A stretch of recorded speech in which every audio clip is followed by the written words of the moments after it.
Halo anak-anak semua, selamat pagi. Berjumpa kembali hari ini dengan Miss Rizka. Nah, anak-anak semua sudah siap belajar hari ini? Sudah ya? Anak-anak semua, hari ini kita akan belajar tema 5, pengalamanku, subtema 1, pengalamanku di rumah, pembelajaran ke-5 dan ke-6.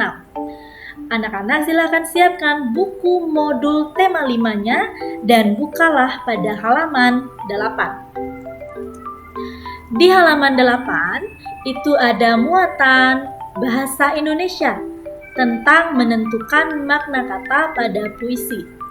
Nah, anak-anak, jika kita membaca puisi itu di dalam puisi banyak terdapat makna-makna kata.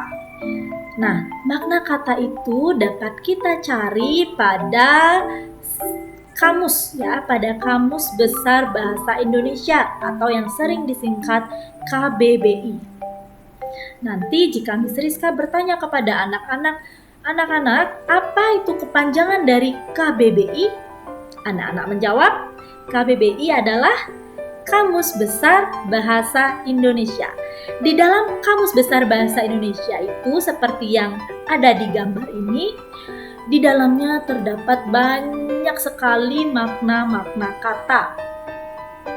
Nah, jika anak-anak tidak punya Kamus Besar Bahasa Indonesia, makna kata dalam puisi anak-anak bisa tanyakan dengan orang tuanya atau dengan Miss dan Misternya.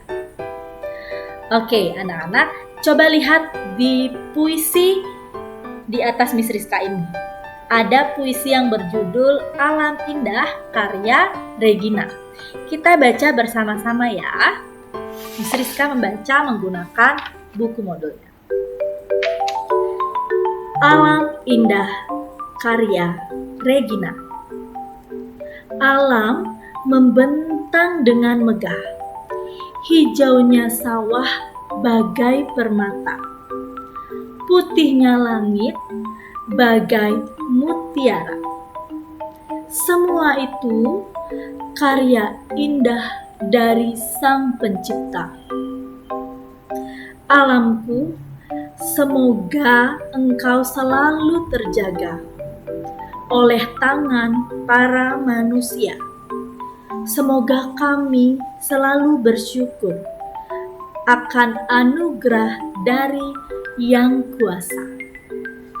Oke, begitu contoh membaca puisi. Anak-anak bisa praktekkan di rumah. Dan di bawahnya ada soal. Kita akan membahasnya bersama-sama. Yang pertama, apa tema puisi yang kamu simak? Jadi, tema puisi Alam Indah ini apa temanya? Membahas tentang apa? Tentang alam. Jadi tema puisinya itu tentang alam. Nah, anak-anak silahkan ditulis ya jawabannya di buku modul. Yang nomor 2. Sebutkan judul puisi yang kamu simak. Siapa bisa?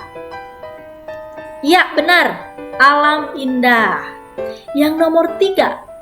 Apakah yang diibaratkan bagai permata? Siapa yang tahu?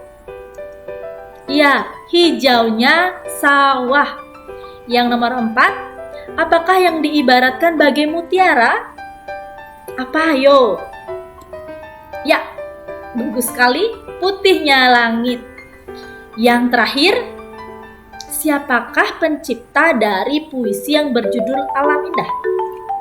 Siapa? Sudah ada jawabannya di atasnya? Karyanya dari Regina. Jadi penciptanya adalah Regina. Pintar. Selanjutnya kita lanjutkan ya di halaman 9 itu ada muatan PPKN pengamalan sila kedua Pancasila di rumah. Nah, di sini ada gambar simbol sila kedua yaitu rantai emas. Rantai emas itu merupakan lambang sila kedua Pancasila. Sila kedua Pancasila berbunyi kemanusiaan yang adil dan beradab. Nah, sila kedua Pancasila menjadi pedoman kita dalam berhubungan dengan sesama manusia. Jadi, jika ada hubungannya dengan kesesama ke manusia yang lainnya, itu termasuk sila kedua. Nah, sila kedua itu mengajarkan kita untuk yang pertama, menyayangi orang lain. Yang kedua, berani membela kebenaran. Yang ketiga, peduli terhadap orang yang ada di sekitar kita. Yang keempat, tidak membeda-bedakan sesama. Oke, ini ada tugas pada halaman 10. Buka buku modulnya halaman 10. Berilah tanda centang, ya, berilah tanda centang pada gambar yang mencerminkan sila kedua. Ya, silahkan ya dicentang. Di sana ada 4 gambar. Silahkan anak-anak centang yang mana yang menunjukkan sila kedua. Setelah anak-anak selesai mencentang, kita akan lanjutkan. Di halaman 10 itu ada menanggapi pembacaan puisi. Tadi Miss Rizka sudah membacakan puisi, kan? Jadi gimana respon anak-anak? Itu harus ditanggapi ya pembacaan puisinya Miss Rizka. Nah, untuk anak-anak memberikan tanggapan itu sama artinya dengan komentar. Untuk memberi tanggapan, kamu perlu memperhatikan hal-hal berikut ini. Yang pertama, artikulasi. Artikulasi itu sama dengan kejelasan pengucapan. Apakah Miss Rizka tadi sudah jelas mengucapkan sawah misalnya? Sawah, Miss Rizka jelas mengucapkan, bukan sawah. Sawah, apa sawah? Itu sudah harus artikulasi atau pengucapannya harus jelas. Yang kedua, intonasi. Intonasi itu berarti ketepatan nada. Nada pembacaan puisinya harus tepat. Jangan seperti membaca teks biasa ya. Yang ketiga, ekspresi berarti raut wajah atau mimik. Jika puisi itu bertemakan suasana yang gembira, yang senang, jadi raut wajahnya harus senyum, gembira. Tapi jika pembacaan puisi itu raut wajahnya sedih, masa kita senyum? Ya sedih juga ya. Raut wajahnya harus sedih sesuai dengan tema dari puisi. Begitu. Nah, anak-anak juga ada tugas halaman 11, yaitu menggabungkan kata-kata acak. Kata-kata acak yang nomor pertama ada M, E, M, B, C, A, A. Kira-kira apa katanya? Ya, sudah kelihatan ya, membaca. Nomor 2, apa kira-kira jawabannya? Artikulasi. Nah, anak-anak, nomor 3, nomor 4, dan nomor 5 silahkan anak-anak jawab sendiri. Oh iya, lihat pada gambar di sini. Itu ada Desi sedang membacakan puisi. Lalu temannya Desi memberi tanggapan. Temannya Desi memberikan tanggapan, artikulasimu terdengar sangat baik dan membaca setiap kata dengan cukup jelas. Suaramu pun lantang sehingga terdengar jelas. Ekspresimu saat membaca puisi juga sudah sesuai, Desi. Nah, jika anak-anak menanggapi pembacaan puisi, itu seperti yang diungkapkan oleh temannya Desi ini ya, caranya. Selanjutnya kita belajar matematika fungsi alat ukur.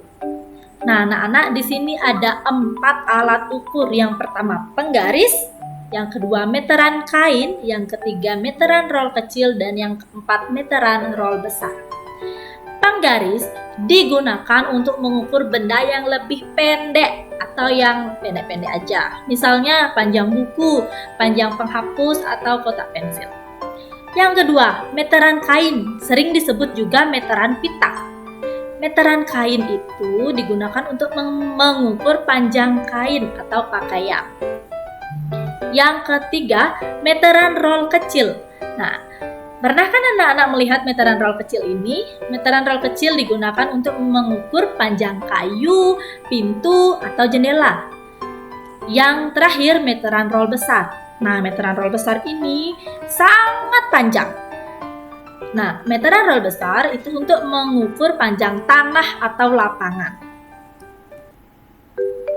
Dan di sini juga ada tugas, ayo berlatih, tulislah hasilnya pada tabel berikut ini.